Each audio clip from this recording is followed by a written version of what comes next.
Joo, nyt mun oma ääni kaikuu. Ei, nyt se lakkas. Mä oon Kuhnan Petri, moi ja tervetuloa tämmöiseen kevään etäkurssille, jossa tällä kertaa katsotaan vähän lintuja lennossa, miten ne tunnistetaan lennossa, jotain tiettyjä lajipareja, sitten parvimuotoja, parvikokojen laskemista ja arviointia. Ja no ainakin nyt niitä. Eli teemana vähän niin kuin lentävät linnut. Tähän alkuun tulee vähän kertausta vuoden takaisesta. Muutama petolintu, joita nyt tähän aikaan keväästä ja tästä vähän eteenpäin pitäisi näkyä. Tämmöinen lajipari kuin merikotka, maakotka. Merikotkahan on nykyään, melkein voisi sanoa, että yleinen lintu Päijät-Hämeessäkin. Tässä pari päivää sitten, kun oli semmoinen aurinkoinen etelätuulinen päivä, niin Orimattilan Kurmukulmassahan laskettiin 19 merikotkaa ja 2 maakotkaa. Se oli jo aika komea kotkamuutto. Lähtökohtaisesti meri- ja maakotka on aika helppo tuntea toisistaan. Tässä on tämmöiset tyypillisimmät yksilöt, eli merikotkasta tuommoinen vanha lintu ja sitten taas maakotkasta nuori lintu. Yleensä täällä nähtävät maakotkat on nuoria. Hyvin harvoin näkee niitä vanhoja, koska ne talvehtii pohjoisempana ja ne ei välttämättä edes muuta etelään. Eli merikotka on tuommoinen valtavan leveä, pitkäsiipinen ladon ovi, niin kuin lintukirjoissa sanotaan. Ja vanhalla linnulla on tuo puhtaanvalkoinen kiilanmuotoinen pyrstö. Ja se näkyy aika kauaksi. Monesti sinisellä taivaalla kaukana lentävä merikotka näyttää pyrstöttömältä sen takia, että tuo valkoinen ei välttämättä näy sieltä. Kun taas sitten maakotka on täysin päinvastainen, eli pitkäpyrstöinen. Se on hyvinkin pitkäpyrstöisen näköinen ja tuo siiven muoto on tuommoinen hyvin tunnusomainen, eli se on tuosta keskeltä siipeä niin kuin leveimmillään ja sitten se kapenee sekä tyveen että kärkeen. Pitkät, joustavat siivet ja molemmilla on hidas siivenlyönti ja hidas majesteetillinen kaartelutyyli. Ja maakotkalla on, mitä nuorempi lintu, sitä isommat valkoiset laikut tuossa siiven alapinnalla. Ne näkyy myös yläpinnalla ja sitten pyrstö on sekä ala- että yläpuolelta niin valkoinen ja siinä on toi tumma kärki. Nuo 3 valkoista länttiä eli siiven laikut ja pyrstön laiku näkyy todella kauaksi lentävästä maakotkasta. Sen saattaa sotkea piekanaan oikeastaan sen pyrstön kuvioinnin perusteella mieluummin kuin merikotkaa. Tässä on tämmöinen toinen vanha merikotka, tai oikeastaan melkein vanha, silloin vielä vähän noita tummia jäänteitä tuolla pyrstössä. Sitten taas tässä on nuori merikotka, näitä näkee myös usein. Muoto sama, mutta sitten tuo pyrstö on enemmän tai vähemmän tumma. Jopa näin tumma. Tässä on tämmöinen hyvin nuori merikotka yksilö. Ja sitten molemmilla kotkilla tietysti tämä, että nuo siiven harittajat eli sormet on tosi pitkät erotuksena niin kuin kaikki haukkoihin. Jos on tommoset valtavan pitkät sormet, niin se on silloin kyllä kotka eikä haukka. Tässä on hyvä ihan lintukirjasta kopsattu tämmöinen kuva siitä merikotka ja maakotkan liitoasennosta. Eli merikotka on tommoinen, että se pitää siipiä ihan tasassa, ehkä jopa pikkusen niin kuin roikottaa alaspäin. Ja sitten maakotka taas pitää tuollaisessa V-asennossa ja varsinkin kaartelussa, niin ne on joskus hyvinkin jyrkässä V-asennossa. Erittäin hyvä maastotuntomerkki. Sitten kans näitä kevään ihan ekoja petoja on hiirihaukka.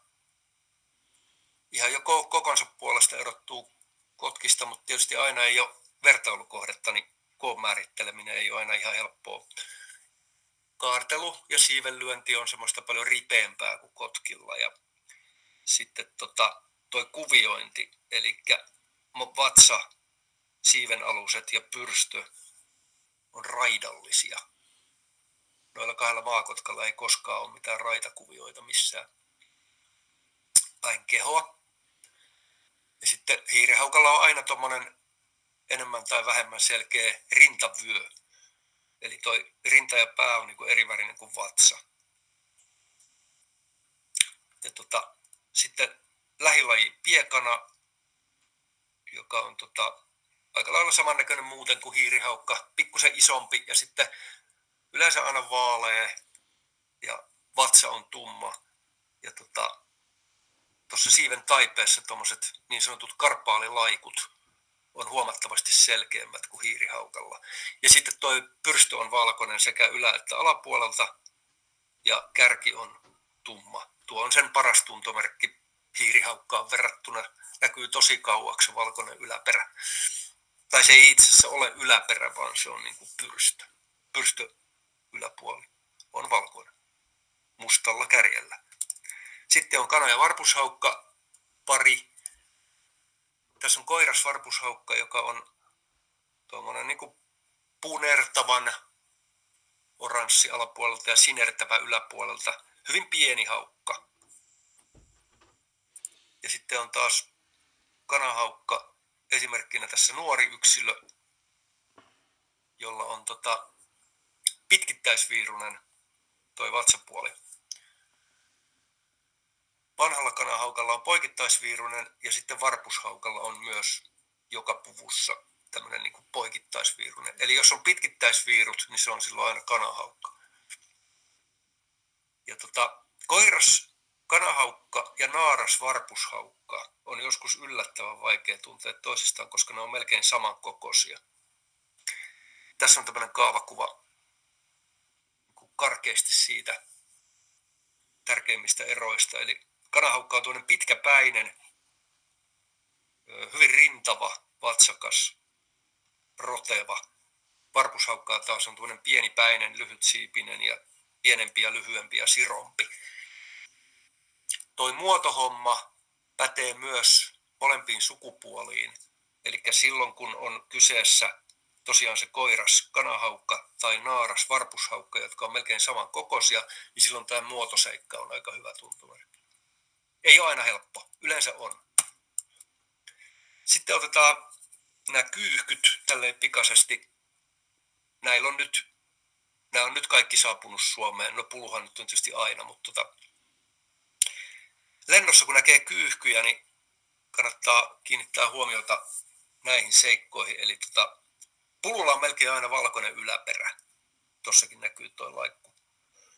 Ja uuttukyyhkyllä taas yläperä on harmaa. Ja uuttukyyhky näyttää melko paljon pululta, mutta se on kuitenkin ihan itsensä näköinen. Hyvä tuntomerkki uuttukyyhkyllä lennossa on noin tommoset hopeen valkoisena hohtavat siiven yläpinnat. Erittäin hyvä tuntomerkki ja näkyy kauaksi. Sillä on myös harmaat siivealuset ja pululla on yleensä aina valkoiset. Sitten on sepelkyyhky, joka on selvästi isompi kuin kumpikaan näistä ja pitempi pyrstönen. Ja tälleen keväällähän sillä on toi kaulasepel ja sitten kaikissa puvuissa näkyy hyvin toi valkoinen siipikuvio. Yleensä helppoja. Tietysti kaikki linnut on kaukaa vaikea tuntea. Kaikilla on myös lentotyylissä eroa. Pulu on semmoinen heittelehtivästi lentävä ja sepelkyyhky lentää silleen vakaasti ja suoraan ja uuttukyyhky sitten jotain siltä väliltä. Niitä kun näkee tarpeeksi paljon, niin oppii melkein jo lentotyylistä hoksaamaan, että mikä laji on kyseessä.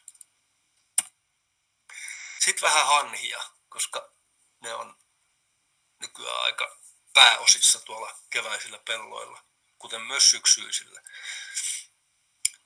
Tässä on nyt ensin tämmöinen kuva parvesta, jossa on useita lajeja. Sieltä aika helposti poimii nuo tundrahanhien valkoiset otsakilvet ja sitten taas niiden vatsakuviot, eli tundrahanhilla on noita raitoja, mustia raitoja vatsassa. Sitten siellä on muutama metsähanhi ja sitten on valkoposkihanhia. Ja nämä on nyt niin kuin vanhoja lintuja. Nuoret on sitten erikseen, mutta ei käydä niitä nyt, kun ne on enemmän semmoisia syksyn ongelmia, ne nuoret linnut. Ja ehkäpä yleisin hanhi on tämä metsähanhi. Niitähän on sitten kahta sorttia, eli taikametsähanhea ja tundrametsähanhea. Metsähanhi on tämmöinen aika niin kuin tasaisen ja kontrastittoman harmaanruskea hanhi. Sillä on aika vaalea kaula,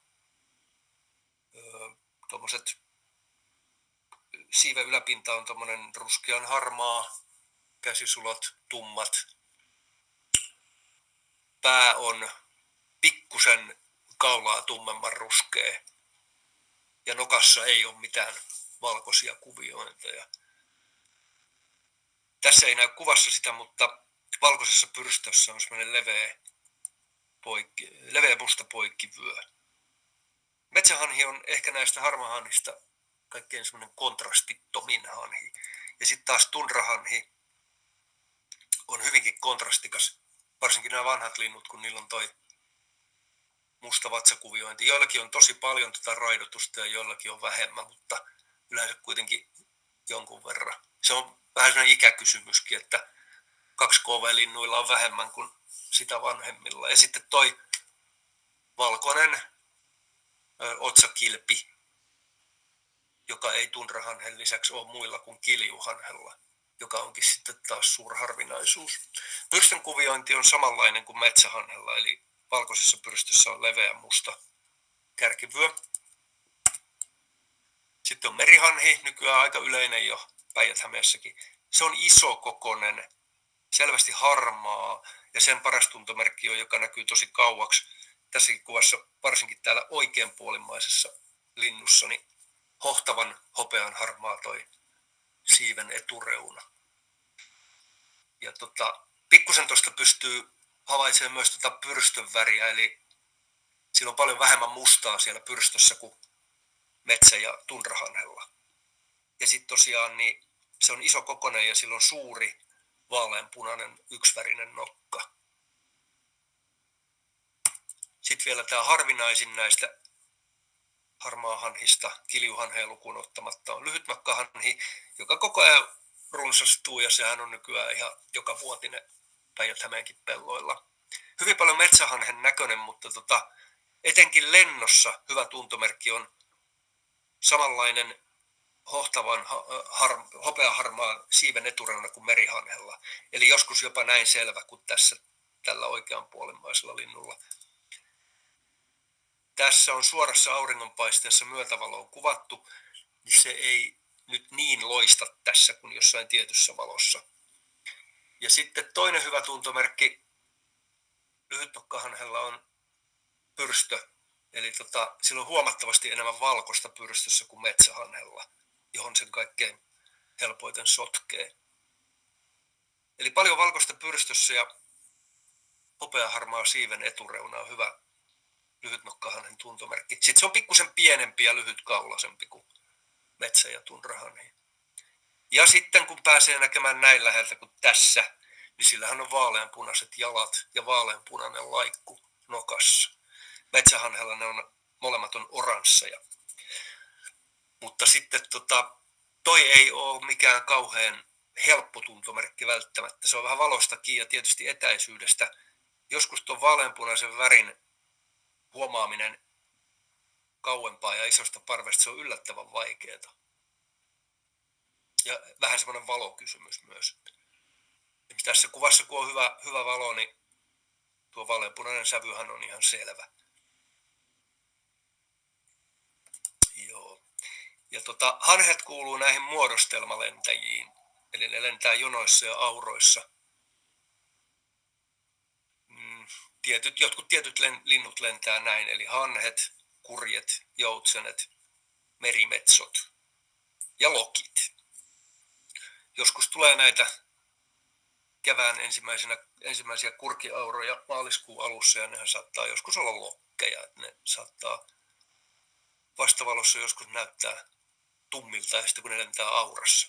Mutta tosiaan niin hanhet lentää aurassa, myös vesilinnut lentää jonoissa ja auroissa. Ja voi tuntua hullulta, mutta tarpeeksi kaukaa katsottuna voi olla joskus vaikea tunnistaa, onko hanhia vai vesilintuja. Kun ne on, sanotaanko nyt vaikka useassa kilometrissä menee ja kaukoputkella katsoo, niin Silloin kannattaa katsoa sitä parven käyttäytymistä ja nopeutta.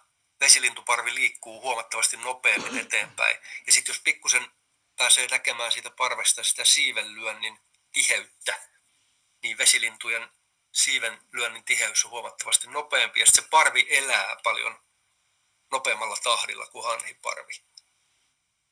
Siitä tuntee vesilinnut hanhista silleen niin kuin matkan päästä. Ja sitten kun mentiin vesilintuihin, niin otetaan yksi poikkeus, eli kuikkalinnut. Ne ei lennä muodostelmissa, vaan ne lentää semmoisissa harvoissa sekaparvissa. Eikö siis harvoissa, ei sekaparvissa, vaan niin kuin harvoissa parvimuodostelmissa. Eli vähän niin kuin tälleen kuin tässä, että jos vaikka on 50 kuikkaa, niin ne on levittäytynyt niin kuin laajalle alueelle sinne taivaalle. Ne ei tee semmoisia niin kuin muodostelmia. Vaikka muuten lentävät vähän vesilintumaisesti. Ja otetaan sitten tähän väliin vielä tämmöinen vanhasta Linnut-lehdestä lainattu Matti Kapasen piirros, jossa on kuikan ja kaakkurin tuntomerkit lennossa. Ei ole helppoa, ei ole todellakaan helppoa. Tyypillisimmillään kuikka lentää tuolla lailla nokka suorassa, on tuommoinen aika vatsakas ja nuo räpylät on tuommoiset ison näköiset. Ja kun se menee suoraan yli, niin yleensä räpylät on tuolle erikseen, niin kuin jalat levällään ja leveä nokka. Ja sitten taas kaakkuri on tuommoinen hoikka ja kauhean selvästi nokka tulee ylöspäin viistosti ja pää vähän niin kuin vaakatason alapuolella. Ja jalat näyttää paljon pienemmiltä ja suipoimmilta ja sitten ne on yleensä tulee yhdessä. Mutta tämä ei aina päde. Joskus kaakkurillakin voi olla jalat erillään ja vähänkin kauempaa kun katsoo näitä kavioita, niin ne ei välttämättä ole niin kauhean helppoja tuntea, mutta helpoimmillaan ne voi olla näinkin selkeitä, kun katselee muuttavia kuikkalintuja. Sitähän se on helppoa, jos sattuu olemaan sekaparvi, että siellä on molempia seassa, niin pystyy vertailemaan. Aika usein ne jää kuikkalaji SP:ksi, kun menee noita muuttavia kuikkia. No palataan sitten näihin parvimuodostelmiin vielä. Tässä on kurkiaura, joka taas sitten matkan päästä, sitten, jos ne menee niin kaukaa, ettei näe, onko pitkät jalat ja pitkät kaulat, niin tässä kanssa hyvänä tuntomerkkinä on parven nopeus. Eli kurjet liikkuu todella hitaasti. Parvi elää tosi hitaasti. Ja sitten tietysti se, että kurjet liitää. Hanhet ei koskaan liidä. Ja kurjet jää myöskin kaartelemaan, ottamaan korkeutta ja sitten taas jatkaa. Et siitä tuntee kurjen sitten jo 10 kilometristä, että se on kurkiparvi eikä hanhiparvi. Ja tosiaan hidas siivenlyönti ja hitaat liikkeet noin muutenkin. Ja sitten hypätään tähän kurjen näköisen lintuun eli harmaahaikaraan. Tämä ei ole vielä niin yleinen täällä meillä päin, että niitä näkisi tommosia valtavia parvia, mutta useita kuitenkin. Lentää aivan eri tavalla kuin kurki ja sitten toi pää on tietysti aina haikaramaisesti tulee sisään vedettynä. Kurjella taas on suorana. Muuten aika lailla kurjen kokoinen ja kurjen värinenkin. Harmaata ja mustaa ja valkoista. Sitten vielä yksi, joka lentää parvimuodostelmissa, on merimetso. Ja sekin on nykyään niin yleinen lintu täällä, että näitäkin jo näkee tämmöisiä isoja parvia. Nämä näyttää myös tosi paljon hanhiparvelta lentäessä. Sekä yksittäinen lintu että tämmöinen isompi parvi, niin hanhihan niistä tulee mieleen, kun ne lentää. Eli siiven lyönti on samaa nopeutta kuin hanhilla, mutta lyömätön tuntomerkki on, että merimetsot liitää välillä. Eli hanhiparvet ei koskaan liidä, eli jos näkee tämmöisen parven, joka liitelee välillä, niin ne on sitten merimetsoja. Eli siis tarkoitan, että jos se näkee niin kaukaa, ettei näy värejä.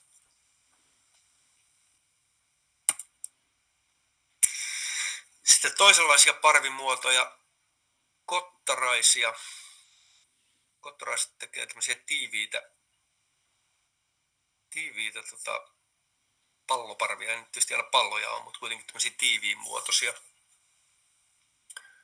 parvia ja lentää aika suoraviivaisesti ja myös kottaraiset liitää välillä, samoin kuin tilhe. Tilhe ja kottaraisparvet näyttää samalta. Ne lentää samalla tavalla ja on samankokoisia. Erotuksena esimerkiksi rastasparvesta, joka ei koskaan ole näin tiheä ja rastaat ei paljon liitele ja rastaat lentää semmoista niin kuin aaltoilevaa lentoa. Lisäksi kottaraisparvi menee kauhean kovaa vauhtia verrattuna vaikka rastaisiin. Sitten on tuollainen pikkulintuparvi, nämä on järripeippoja. Periaatteessa tämmöiset isot pikkulintuparvet oli ne peippoja, viherpeippoja, järripeippoja, urpiaisia, vihervarpuisia tiklejä. Ne näyttää kauempaa aika lailla samalta, niiden lentotyyli. Mutta yksi semmoinen, että jos näkee muuttavia peippolintuja, niin hyvä tuntomerkki järripeippoparvelle on se, että järripeipot lentää hyvin tiheissä parvissa. Peipot taas lentää semmoisissa hyvin harvoissa hajanaisissa parvissa. Se on joskus ihan jopa luotettava tuntomerkki, että ei järripeippoparvi tulossa, kun se on semmoinen hyvin tiheä se parvi.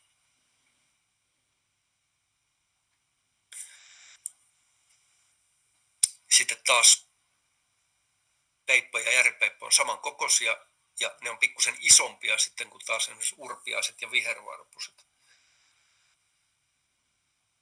jotka pystyy kanssa aika lailla niin kuin parvimuodosta, koosta ja lentotyylistä tunnistamaan hyvällä kokemuksella. Vuosikausi joku Pulkkilaharjulla esimerkiksi taijaa, niin näitä rupeaa aika hyvin oppimaan, tuntemaan, että mitä lajia tai lajiryhmää sieltä nyt on tulossa.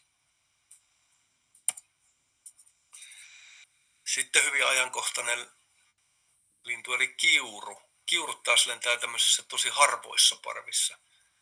Ei mitään semmoista järjestelmällistä muodostelmaa, vaan tämmöisiä harvoja parvia. Eli ihan täysin erinäköinen parvi kuin peipoilla tai kottaraisilla. Kiuruhan on vähän isompi kuin peipot, se on semmoinen kottaraisen kokoinen ja sillä on aika semmoiset leveät siivet ja suhteellisen pitkä pyrstö ja sen lentotyyli on semmoinen veltto, vähän semmoinen lepatteleva. Kiurunkin tuntee ihan parvimuodosta kautta lentotyylistä, kun pikkusenkin niitä on nähnyt ja oppinut. Sitten tietysti näissä kaikissa lentävissä linnuissa ääni sit siihen päälle, mutta jos esimerkiksi kaukaa näkee lintuja, niin niistähän ei äänet kuulu. Joo, siinä oli kiuruparvi. Sitten otetaan pari tämmöistä alkukevään tyypillistä kahlaajaa, eli kapustarinnat ja töyhtöhyyppä on oikeastaan ne ensimmäiset kahlaajat, mitkä tänne saapuu. Ja nimenomaan kapustarintoja voi nähdä joskus valtavan isoja parvia tuolla pellolla, ja sitten kun ne lähtee lentoon, niin se parvi näyttää tältä. Teräväsiipisiä, hyvin nopeita lentäjiä, hoikkia ja tämmöisiä suippoja lintuja. Ja tämmöisen ison kahlaajaparven, kun näkee esimerkiksi huhtikuun alussa, niin siinä nyt ei hirveästi ole vaihtoehtoja. Ne yleensä on sitten kapustarintoja. Sitten vähän myöhemmin keväällä tulee lirot ja suokukot ja valkoviklot ja sellaiset. Ja sitten toinen alkukevään kahlaaja on tietysti töyhtöhyyppä. Se tekee myös isoja parvia, mutta ne ei ole ehkä niin tiheitä kuin nuo kapustarintojen parvet. Ne on semmoisia harvempia. Ja sitten tämä töyhtöhyypän lentokuvahan on ihan omintakeinen. Se vempauttelee ja heilauttelee siellä.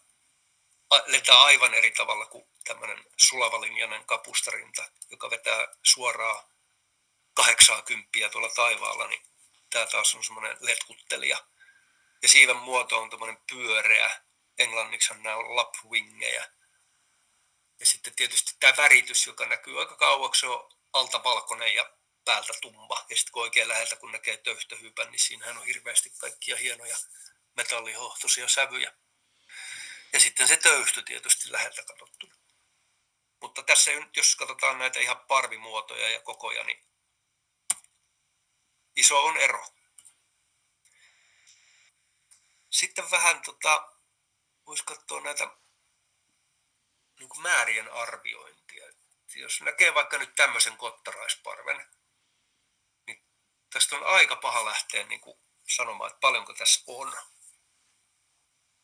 Mulla on yksi sellainen kokemus itselläni, että Pukkilan kanteleella oli kottaraisparvi ja mä itse katsoin, että olisiko tuossa joku 300. Että voi olla jopa 400. Sitten mä otin kuvan siitä parvesta ja kotona laskin kuvasta, niin siinä oli yli 800 lintua, eli se meni yli puolella pieleen. Se mun arvio. Ja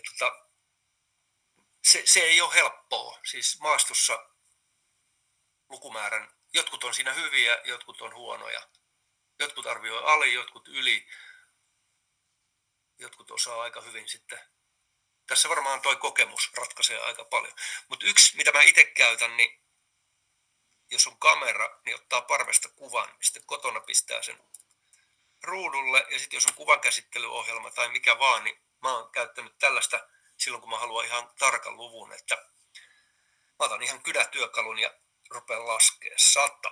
No, noin punaiset on 100. Sitten mä oon aloittanut sinisellä uudestaan. Seuraava 100, sitten mä vaihan väriä, vihreä, vaikka keltainen, valkoinen. Ja sitten lasken lopulta 100, 200, 300, 400. Eli äkkiä katsoen, niin jos tuossa on 100, niin tuossa on varmaan 2,000 lintua tässä kuvassa. Tuo on yksi, mitä mä itse käytän. Ihan älyttömän työlästähän se on, mutta jos haluaa lukumäärän, niin näin. Sitten toinen, mitä mä käytän, niin esimerkiksi hanhiparvissa, niin sama juttu. Mä otan kuvan ja sitten taas kuvan käsittelyohjelmassa lasken 100, 200, 300, noin. Tässä nyt ei ole laskettu oikeasti tarkasti, mutta noin niin kuin suurin piirtein. No ton ekan 100 mä laskin ihan oikeasti, mutta sitten mä oon vaan vedennyt noin viivat tohon. Arvioiltahan tässä on siis 1, 2, 3, 4, 5, 6, 7, 8, 9, 900. Varmaan 1000 lintua tossakin parvessa. Ja sitten vielä se, että tässähän ei näy koko parvi. Et jos on vaikka pitkä hanhiparvi, niin mä oon ottanut useita kuvia silleen, niin kuin suurin piirtein siitä, mihin se katkee. Katkee aina se, mitä mahtuu kameraan yhdellä kerralla. Eihän näillä missään tapauksessa tarkkoja lukuja saa, mutta saa nyt ainakin jotain. Ne on ihan älyttömän vaikeita nuo valtavan isojen parvien arviointi. Ja esimerkiksi viime syksynä oli semmoisia lukuja tuolta ilmoitettu tiiraan kuin 100 000, 150 000, 30, 40, 50 000. Mä en oikein tiedä, että mihin ne perustuu. Mä olin itse siellä kanteleella yrittämässä vähän niitä laskea ja kuvata ja ei siitä tullut yhtään mitään, koska ongelma oli siellä se, että ne hanhet on siellä niin levällään ja niin monessa kerroksessa, että vaikka siitä parvesta ottaisi kuvankin, niin siitä kuvasta ei oikein pysty laskemaan niitä. Mä löysin tämmöisen BirdLifein, tai niin kuin tiiraohjelman niin kuin ohjeistus, että miten näitä lasketaan ja ilmoitetaan. Tässä nyt on aika tiukkoja ukaaseja, mutta kuitenkin niin kuin tuossa ekassa on just tuo, että laskeminen tehdään suuremmista lintuparvista esimerkiksi 10 tai 100 linnun erissä. Eli voisi yrittää ensin vaikka laskea 100 ja sitten katsoa, että kuinka monta 100 siinä on. Ja se antaa nopeasti oikean kuvan lintujen todellista määristä. Ja kaikkein helpointa mennään tuonne alemmaksi. Parhaita laskentatilanteita ovat selvästi muuttavat tai vaeltavat parvet, jotka liikkuu eteenpäin ja sillä, että havainnoitsija näkee sen parven koko ajan. Silloin se on helpointa laskea. Taikka sitten, jos on maassa rauhallisesti ruokailevia lepäillä. Mutta tämä ei päde mun mielestä hanhiparviin, koska ne on niin laajoja, että niitä lintuja on niin kuin limittäin niin paljon, että ei niitä on ihan mahdotonta laskea sieltä maasta. Silloin kun niitä on 5-numeroinen luku. Mutta jos linnut on esimerkiksi rivissä jäänreunalla, niin kuin joskus lokit on, niin siitähän ne on helppo laskea ihan vaikka yksitellen. Ja sitten tuossa on tietysti mainittu noin, mitkä on tosi vaikeita. Eli maasta nousevat suuret parvet, jotka hajoavat moneen suuntaan. Eli just niin kuin siellä kanteleella oli viime syksynä. Ja sitten tiheät ja vastakkaisiin suuntiin liikkuvat parvet. Sitten mä oon itse lisännyt tänne tämmöisen, että ainahan ei tarvitse laskea. Että voi vaan ihailla lintuja ja nauttia retkestä. Se ei ole maailman tärkein asia saada sitä lukumäärää selville. Mutta siinä on tietysti se, että jos haluaa ilmoittaa lintuja tiiraan, niin aina pitäisi pyrkiä semmoiseen mahdollisimman tarkkaan. Itse olen tehnyt niin, että jos se ei nyt ole ihan tarkkaa lukua, niin sitten pistää sinne sitten vaikka 1000 p ja sitten lisätietoihin, että lukumäärä on arvioitu. Sekin on parempi kuin ettei ilmoita ollenkaan.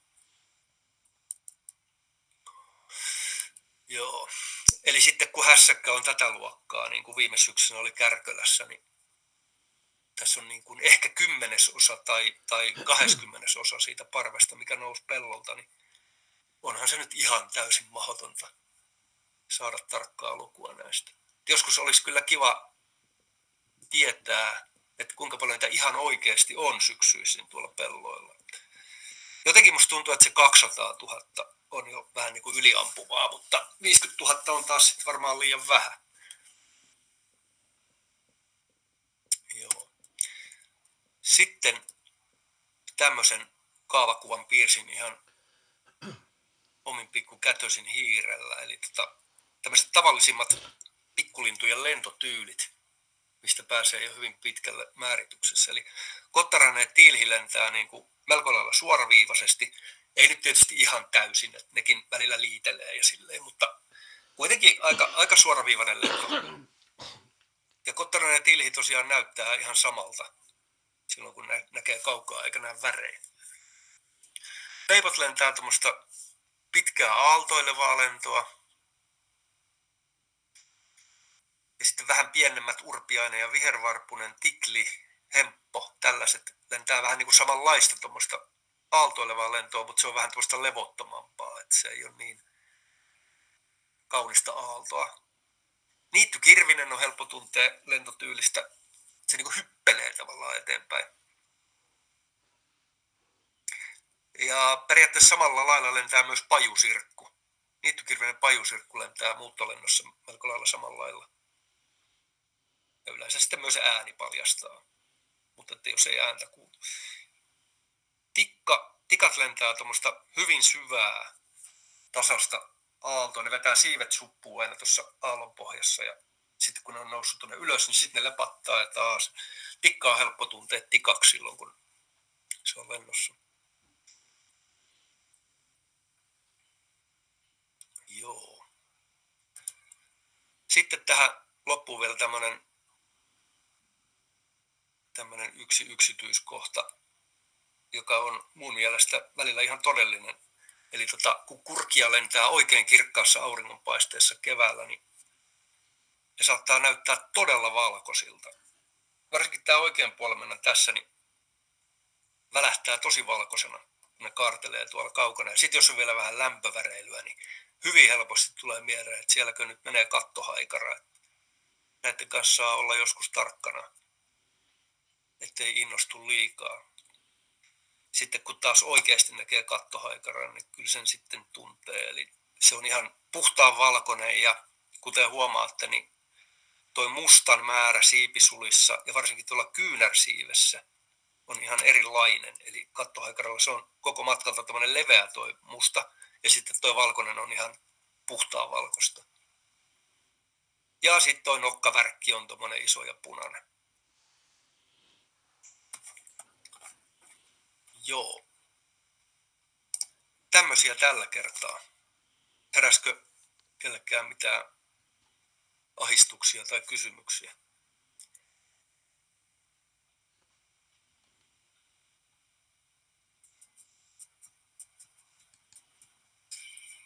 Joo, ole hyvä. Halloo? Onko mikki päällä?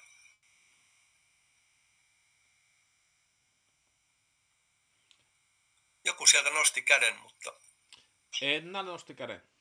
Ne taisi olla uploadit vaan. Kiitoksia uploadeista. Joo, mutta nyt olisi niin tosi hyvä tilaisuus kysyä mitä vaan, että nyt on asiantuntija paikalla. Esimerkiksi jos haluaa tietää vaikka muuton ajoittumisesta tänne keväälle, miltä se tilanne näyttää nyt. Me keskusteltiin siitä pikkusen tuossa ennen lähetyksen alkua. Joo, eli tässähän kävi nyt silleen taas tyypillisesti, että kevät tuli rytinällä hetkeksi. Jo helmikuun puolella tuli töyhtöhyypät ja kiurut ja uuttukyyhkyt ja lokit ja kaikki. Ja nyt sitten taas tulee tämmöinen pakkasjakso tähän väliin pysäyttämään tämän kevätmuuton. Ja niin kuin tänään kävin tuolla Kurunkulman ja Pukkilan seuduilla, niin ei siellä ollut oikein mitään. Uuttukyyhkyt oli jäljellä. Hyypät ja kiurut oli joko lähtenyt takaisin etelään päin karkkuun pakkasta tai sitten me ei vaan nähty niitä, mutta kyllä siellä tosi hiljasta oli. Mutta sitten taas kun tämä pakkasjakso menee ohi, niin eiköhän se sitten taas rysähdä. No mites toi pähkinänakkeli elelee, kun mä en ehtinyt sitä tuolla Kariniemessä nähdä. Nyt siitä ei ole Tiiraa ainakaan tullut enää havaintoja. Että onko se niinku jatkanut matkaa jonnekin? Miten se niinku muuttaa ja elelee? Kyllä se aika paikkalintu niinku on.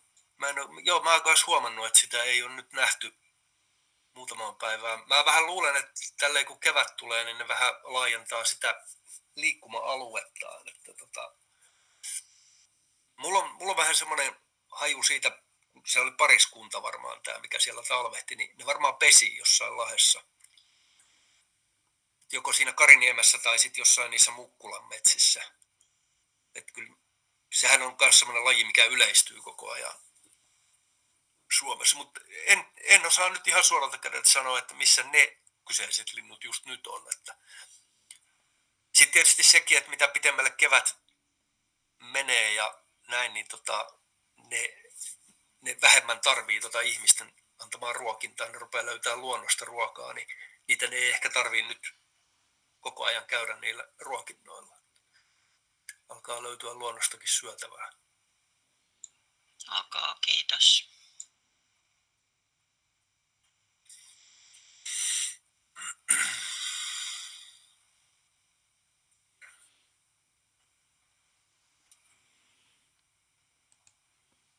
Joo, kyllä nyt huomaa esimerkiksi omalla ruokinnalla, että lintujen määrä on vähentynyt. Vielä nyt isoja urpiasparvia liikkuu.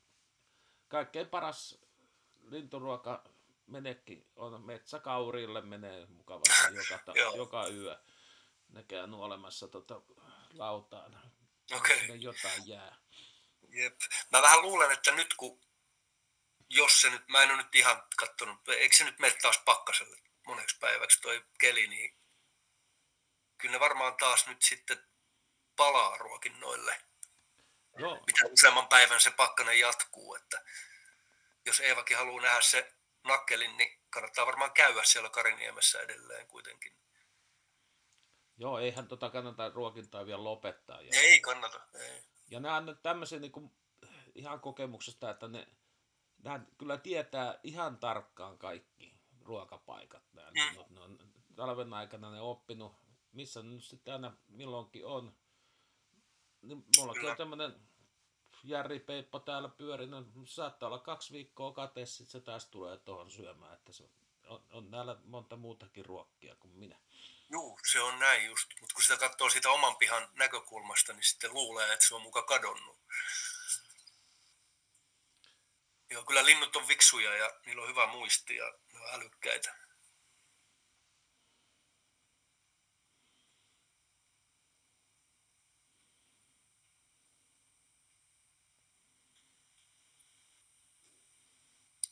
Mutta joo, jos ei muita kysymyksiä, niin kiitos kaikille